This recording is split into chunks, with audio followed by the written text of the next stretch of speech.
Hello again, everybody. Welcome to CaneSport TV, and this is CaneSport Right Now as we react to breaking news taking place in the Miami Hurricane football program today. And that is that safety Bubba Bolden, the veteran presence in the Miami secondary, is now going to be out for the season with an injury that's been bothering him. And, we've noticed, obviously, through the weeks that Bubba Bolden didn't seem to be playing at a level that he was supposed to be playing at this season.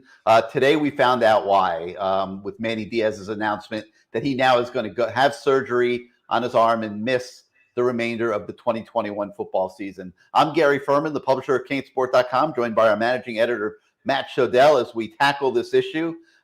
Anybody watching that has questions, feel free to post them in the comments, and we'll get to them before the end of this show.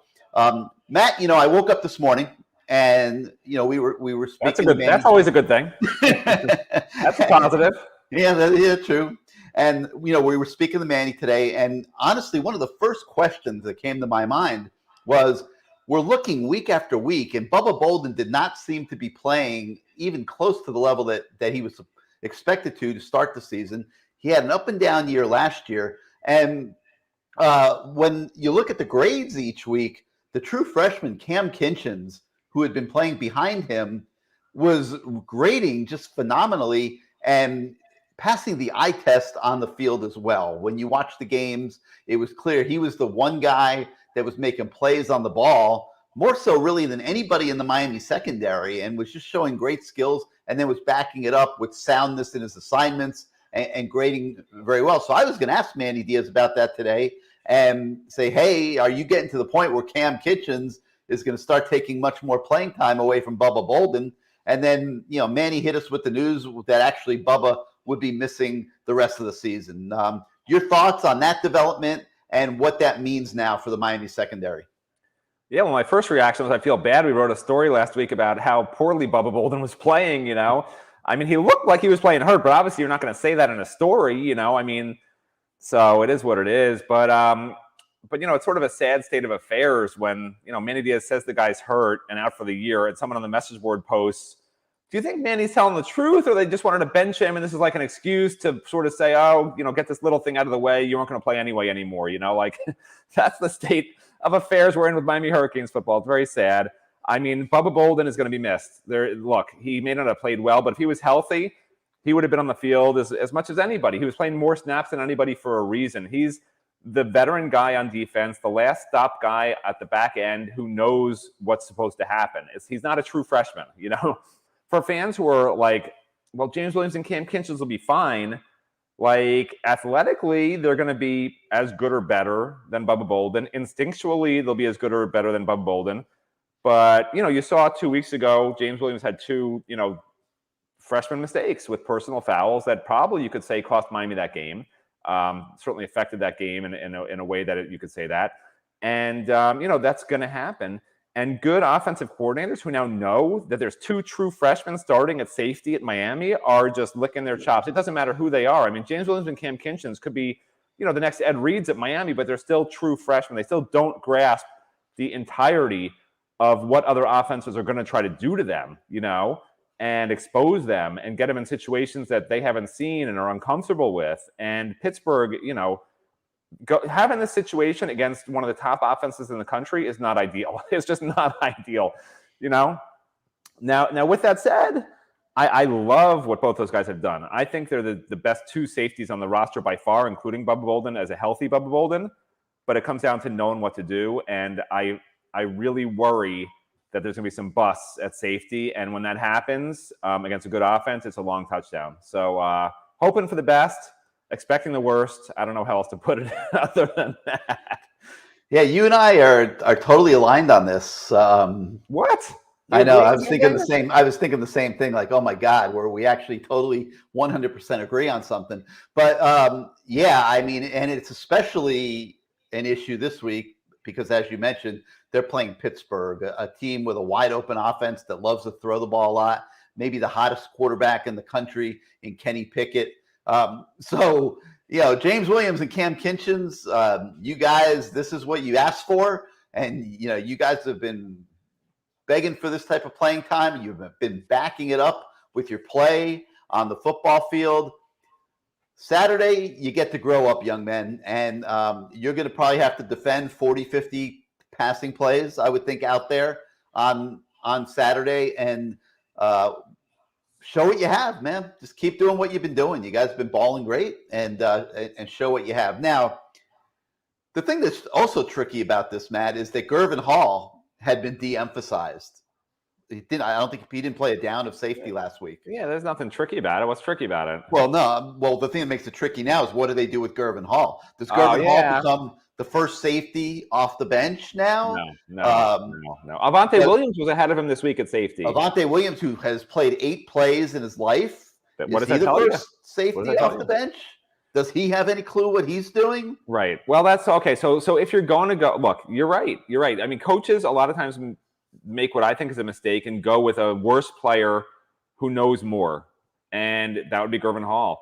I think that's a mistake against Pittsburgh. Again, you hope for the best, expect the worst. But like if you're going to beat Pittsburgh, you need your best players on the field. Gervin Hall is not one of the top 3 safeties on the roster. So I hope that they even now. I hope they keep him sidelined. Oh yeah, no. Athletically, talent-wise, no. You're ready to proclaim Avante Williams, who. Did you watch Avante Williams in the spring?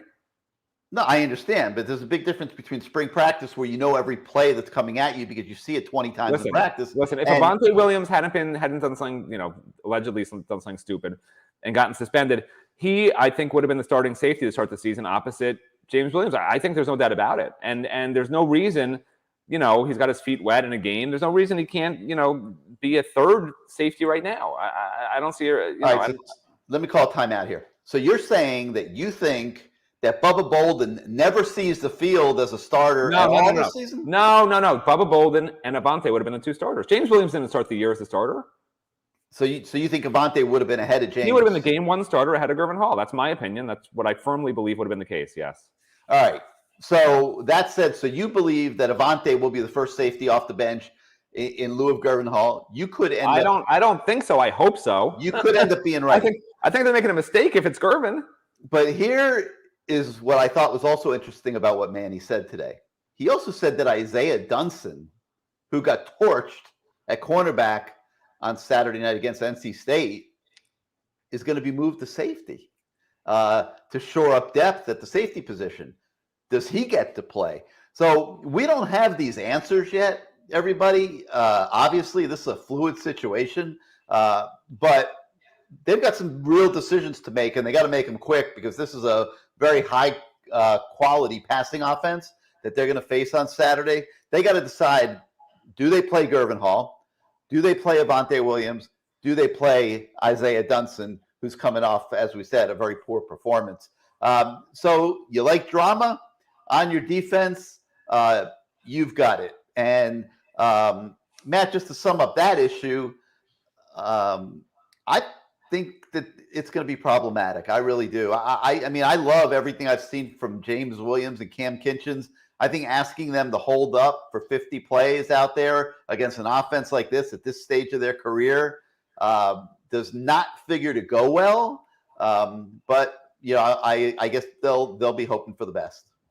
I agree. I mean, it's again, hope for the best, expect the worst, and there could be some explosive plays because they're out of position. It just is what it is with freshmen, But at the same time, freshmen tend to take chances, and sometimes when you take chances, they actually pay off when you have a good enough, athletic enough freshman. And when you watch James Williams is running with abandon all over the field last game, Cam Kinchens is a little more in tune with like what to do, and he's not going to freelance like James does. But when you freelance, sometimes remarkably, it winds up as an explosive play on defense. And Miami's had none of those. If one of these kids is like not where he's supposed to be, and Kenny Pickett doesn't like realize that, just expects like, okay, here's their defensive formation. I've seen this a million times at Miami because this is his 5th year. So I know where the safety is going to be. And then they're not there because they're idiots. Really be there. He might throw the ball to the wrong spot, and Miami lucks into an explosive play on defense. It's not out of the realm of possibility. That's an optimistic way of looking at it. That's worthy of some Cane shades here for a few minutes. I mean, that is a very optimistic way of looking at it. So the safeties who might be a little confused will actually confuse Kenny Correct. Pickett. He'll be like, what are those guys doing? And I'll throw the ball right to him. Hey, I love that take. All right, while we're at it here, some questions are coming in from some of the fans. So let's answer some of these. So Javier Fernandez is saying it's the fans' fault because they are not recruiting, and I think what he's referring to is today. I actually asked Manny Diaz to talk about recruiting because when they had that barbecue on June 1st, it was loaded with promise. I mean, every top recruit in the southern part of the state was there. 5 stars, 4 stars. It was a who's who of recruiting in this recruiting cycle. Showed up on campus at Miami for that recruit barbecue on June 1st. Well, as we know, because we cover this on a daily basis, that's not the kind of rosy picture that we're looking at right now. I mean, what we're saying is pretty much every one of those highest caliber recruits look like they again are going to be vacating South Florida, and that's obviously not good for Miami. I will say this: some of that could take on an altered landscape down the road here if, as we suspect, there is a coaching change at the end of this season. Depending on who that coach is, might determine whether they can get back in to some of those battles. But recruiting, I think, Matt, you would agree with me, is not looking great right now, and it's far beyond not having a ton of scholarships. It's that the best players in South Florida are looking at other schools. And so I asked Manny about that, and I guess in his answer at some point, he alluded to Miami turning on Miami and how important it is that the fans don't be critical of, I guess, of the football program and the coaches, because that will impact recruiting. Your thoughts on that for Javier? Yeah, look, Javier, it's a great question. I'm not a fan of a coach blaming the fan base for the coach's lack of being able to recruit. I mean, if you want to look at it through Manny Diaz's eyes, sure, it's easy to say all this negativity from the fans is killing my recruiting. It's true, but it's like the chicken and the egg. He caused it. This is an answer. This is like the chicken and the egg where you know what caused it. What caused the negativity that's causing the lack of recruiting is Manny Diaz and his team not winning games and struggling on the field. So, like, he's just taken – I'm going to say the egg came before the chicken because that's obvious. I think all the Miami fans know that. Like, everyone knows that. So Manny's taking the chicken and putting it in front of the egg. He's saying, here's the effect instead of the cause. And it makes no sense. Like, it's like what we talked about yesterday, Gary, with like Blake James saying that they were in perfect congruity. I always forget the word. What was the word? Alignment. They're aligned. Perfect alignment. And then a week later he says, well, whatever about Manny Diaz doesn't have a vote of confidence, but didn't tell Manny first that he was going to even say anything to the media about it. Like, it's like that all over again, but this time with Manny Diaz saying, I don't understand, why the fans are being so negative and killing our recruiting. If you're just more positive, we'll get great recruits and we'll be great. Like, no, that's not how it works. That's not how it works. I'm not a fan of blaming the fans for anything ever. I mean, the fans usually know what's up. I agree. Right, Javier? You're a fan. You know what's up. Especially Miami fans who, to me, I mean, it gets crazy out here, and Miami has a reputation for one of the toughest fan bases. But let me tell you something. This Miami fan base is knowledgeable as well. And it's hard to put a whole lot by them. All right, Jimmy Jam here says that the Bubba Bolden injury is better for the team and better for Bubba. I'm not buying that one, Matt. Your thoughts? Never. Look, they're college kids. I will. You can't say that it's better for a kid to be hurt or it's better for the team a kid's hurt like that. I will never ever say that. It could be Manny Diaz could be starting the 105th best player on the roster over the number 1 best player in the roster, and the 105th player gets hurt. And I still would not say it's better for the team and it's better for the kid. Like, it's just not right to say that. It's like just philosophically not right to say that. And, I get maybe where Jimmy, who has a fake last name, I'm hoping, is coming from. But like, if they really excel at safety without Bubba Bolden, I think people like Jimmy with a fake last name will agree with Jimmy with a fake last name that this will end up being better for Miami, but you can't say it out loud. It's like, it's like the culture today where you can't say certain things out loud. Like, that's something, just Jimmy, don't say that out loud. Delete the screenshot that Gary has up there and pray that he doesn't post this in the final version of this live video, because like, you can't say stuff like that. And Bubba Bolden obviously is looking towards hopefully getting drafted in the NFL draft. So coming off shoulder surgery doesn't help that situation either. All right, let's see. Another guy with an interesting last name, Joel Hugu. I assume that he's using his Hoggu. It's Hoggu, I'm guessing. Hoggu, you think? I'm guessing. Joel, if I mispronounced your name, I apologize. But he's talking about Jalen Knighton and the number of touches, and I think that's another great question. And I think it was I asked Jalen about it actually after the game on Saturday night, where he had 20 touches as a running back.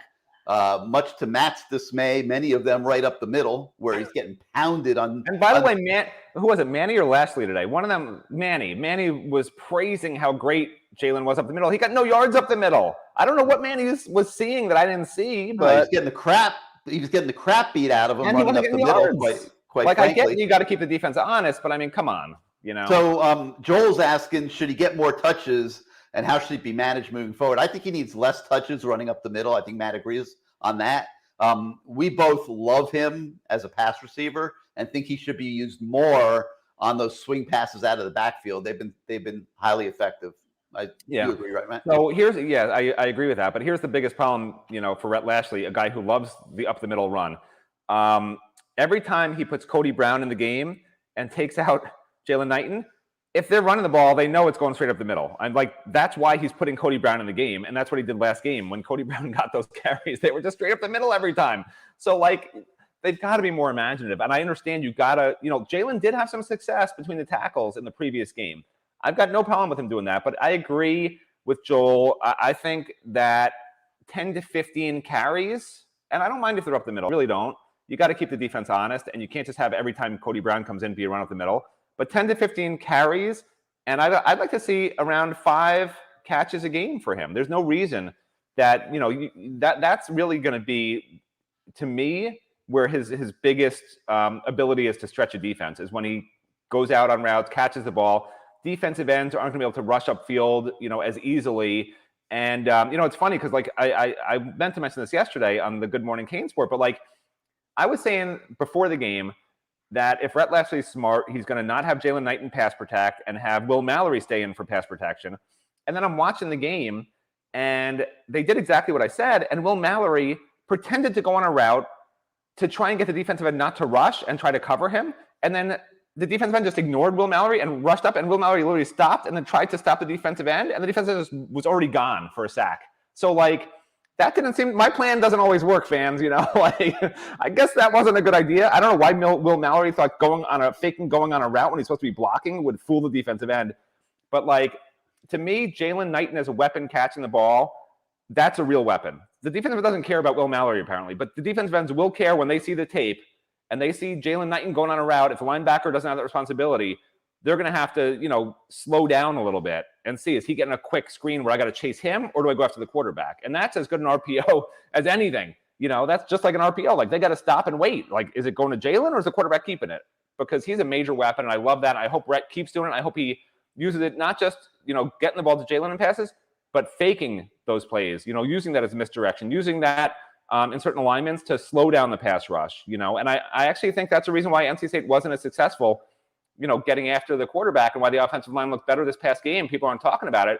But I think NC State was worried about Jalen Knighton after that big touchdown and some of the other stuff they saw the previous game with him catching the ball. So huge weapon, not even with the ball in his hands, but just going out on a route. He's a huge weapon. And I think we saw Rhett Lashley's best game plan of the season on Saturday night without question. And the reason for that, I believe, was because he had defined playmakers.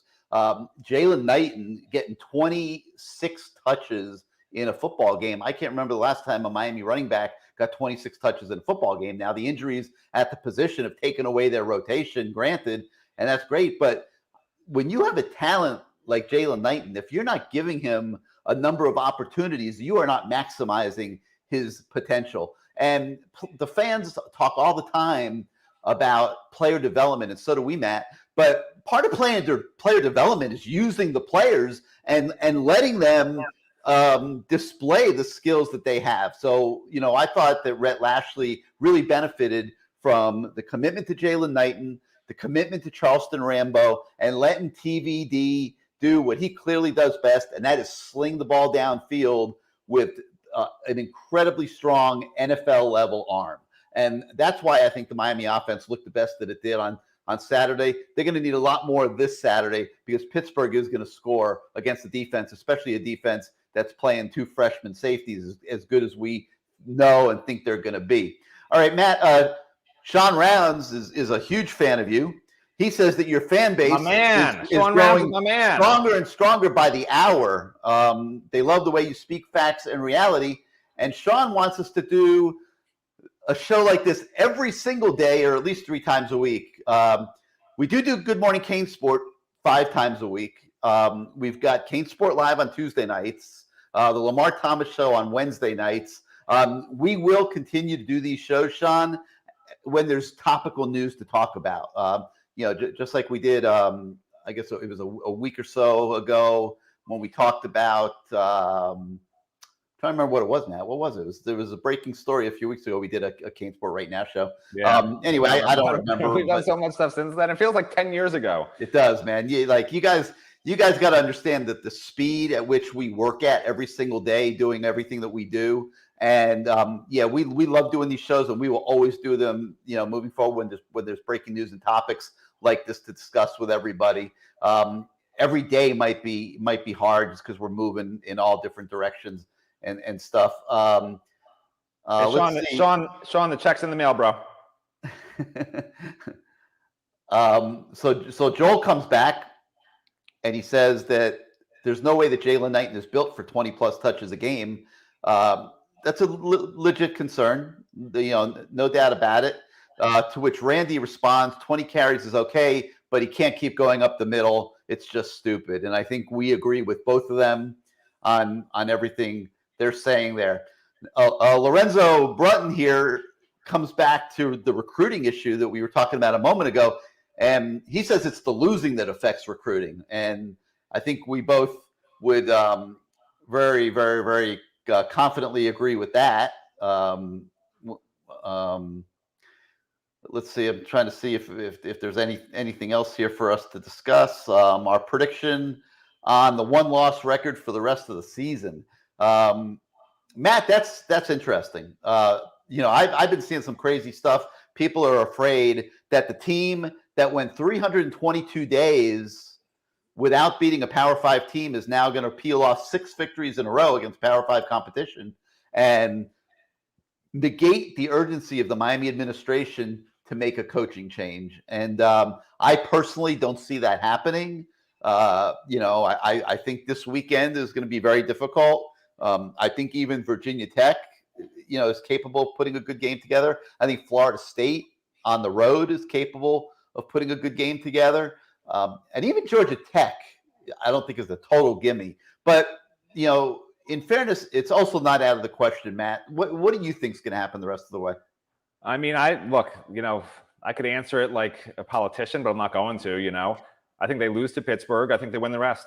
As long as they keep playing hard. If they, like the way that they played, the effort that they showed these last 3 games, if that continues, the second half of the previous 2 games, and this entire last game, if that continues, they still lose to Pitt, but I don't see them losing the rest of the way. I mean, yeah, and maybe it's a miracle against Pitt because, look, Pitt's going to score a lot of points, but we talked about this yesterday. Like, I started researching Pitt. Their defense is average. Like, their stats look great on defense, but they haven't stopped anybody good. Even East Carolina, whatever it was, they scored like 44 points against Pitt. Like, Miami can put up 30 plus points, and it's just a matter of getting some lucky breaks. Ball bounces their way on defense, maybe.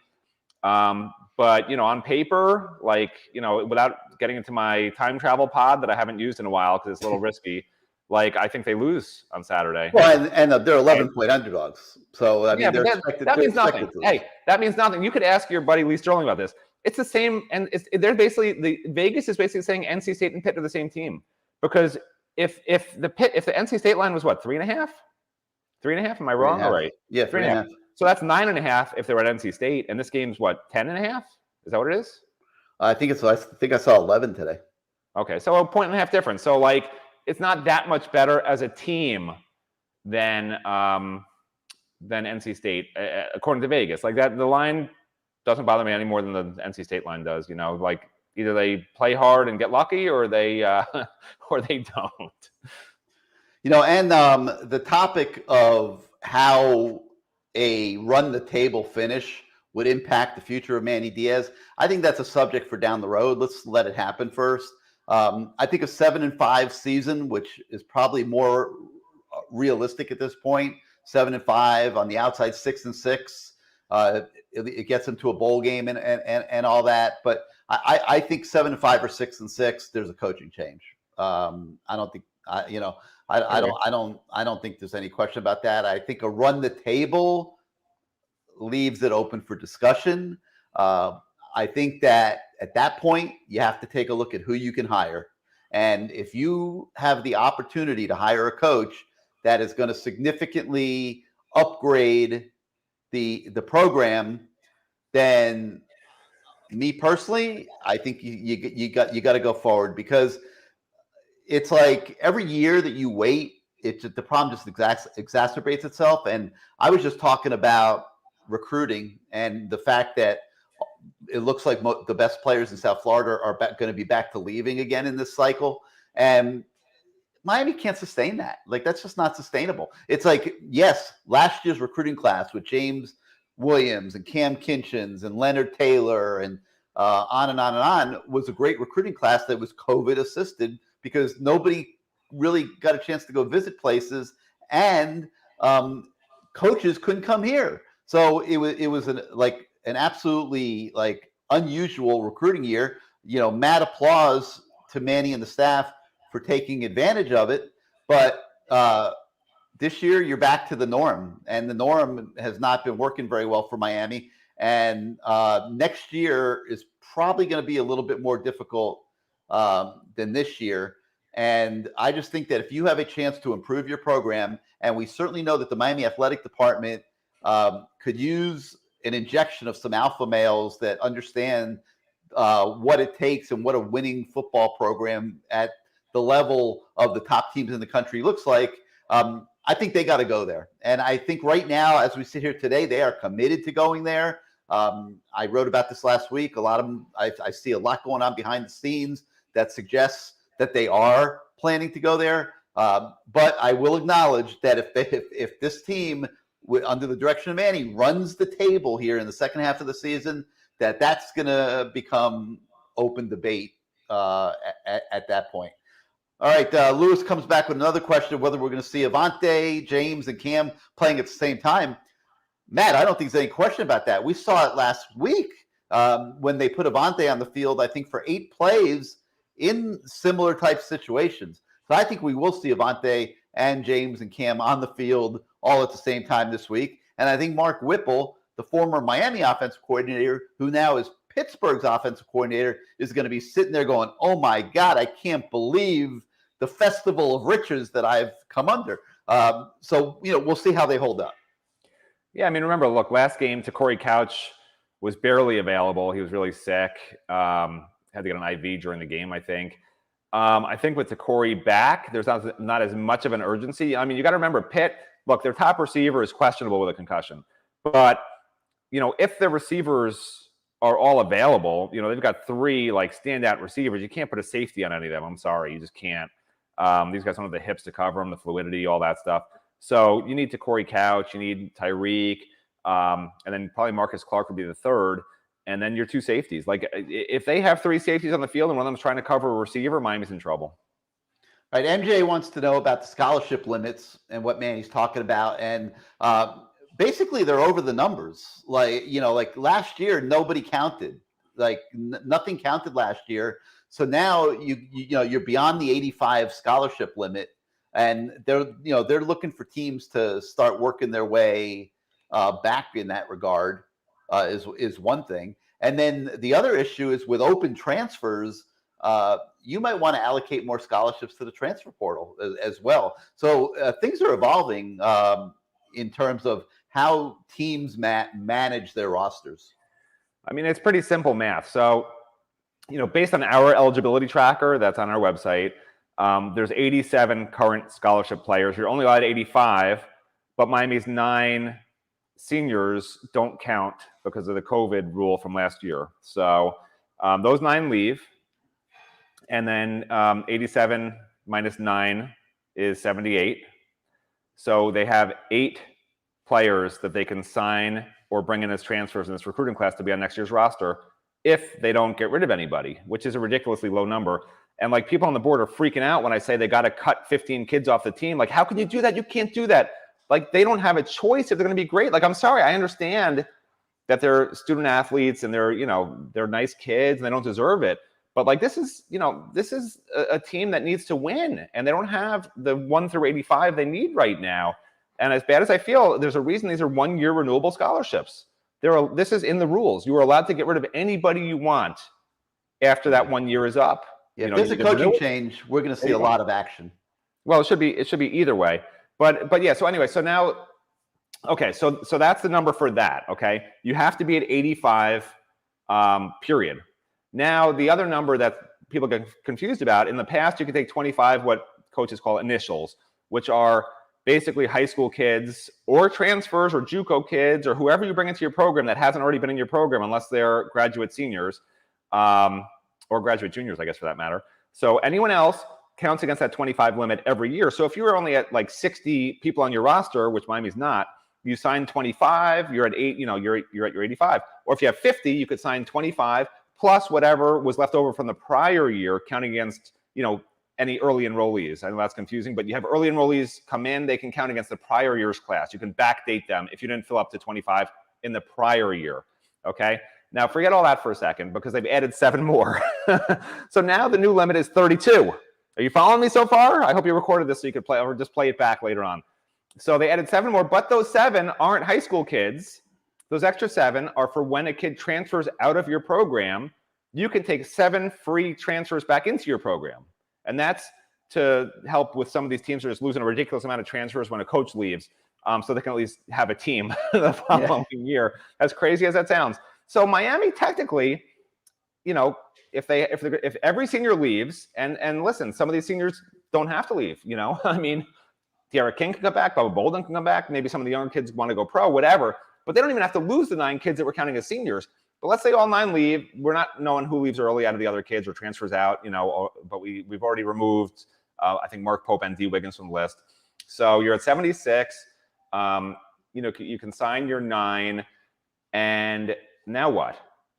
Right? That's not enough to change the team. So that's where the problem is. And the bulk of the roster is young. So it's a problem for the next 2 to 3 years that they don't have any space for any kids to come in. And to me, it becomes transfer you, because the team's so young. You need older kids. You need older kids to balance it. Yeah, there's a reason Manny Diaz is not worried about recruiting. He shouldn't be. Bring in the best you can bring in. And if they don't want to come, do not take plan B, C, and D kids. You don't need them. Don't take them. Just take the kids that want to come that you want, and fill the rest of the roster with transfers and get rid of the kids you don't need. And now you're at 85 next year. Easy at 85.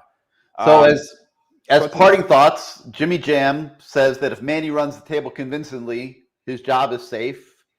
Richard Hill says, Mario, please, please, please come home and save your school. And I don't think we're going to go there today. That's obviously a subject that will be very much under discussion here over the next month or so as things evolve. And no single day is more important in deciding that than what we're going to see Saturday up at Pittsburgh. So that's going to do it for CaneSport Right Now today. Some programming notes for you guys. CaneSport Live Tuesday night, 8 o'clock. Should be a very topical show as always. Wednesday night, we've got the Lamar Thomas show. We're working on the guest list for that at the moment. I'm sure it'll be a good one as it always is. We'll have Good Morning CaneSport for you guys every morning this week, and just see where all of this goes as the week continues. And we'll also have our obviously player blogs and everything else this week. So for Matt, I'm Gary. Thank you for joining us again on CaneSport TV and CaneSport Right Now. We'll see you next time, everybody.